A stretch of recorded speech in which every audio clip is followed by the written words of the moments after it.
And so Abraham came up with an idea. He said, here's what we do. Listen, we're brethren. Let there be no strife between us. So I tell you what, we're going to separate and solve this problem right here. So if you go to the right, I'm going to the left. And if you go to the left, I'm going to the right. And Lot said, that's okay. And so Lot looked and he saw a place called Sodom. It was a lush land. It was a green land. It was a fertile land. And Lot said, I'm going there.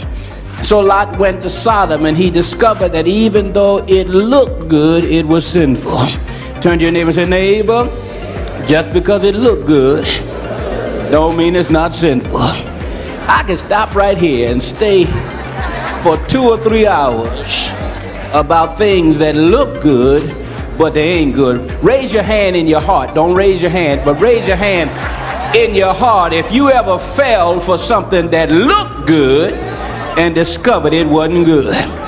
So Lot goes to Sodom, and he gets to Sodom, and the cry of the wickedness in Sodom went up to God. It was so bad, God said, I'm going to destroy the whole city.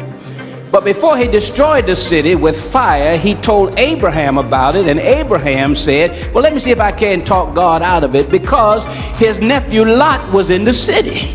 And so he tried to talk God out. He said, now, God, you're a righteous God. You're a good God. And you certainly would not destroy a city if it had saints in it. You would not destroy the righteous with the wicked. And so he said, God, if you find 50 righteous people in the city, will you save the city? God said, okay, 50 people. I'll save the city. Abraham said, wait a minute. Suppose 5 people went out of town. They had a convention or something and they went out of town. Would you save the city for 45? God said, I'll save it for 45. He said, now, I don't want to be a nuisance, but suppose they only got 40. I'll save the city if I can find 40 righteous people in the city. But God, suppose only 30. I'll save the city for what about 20?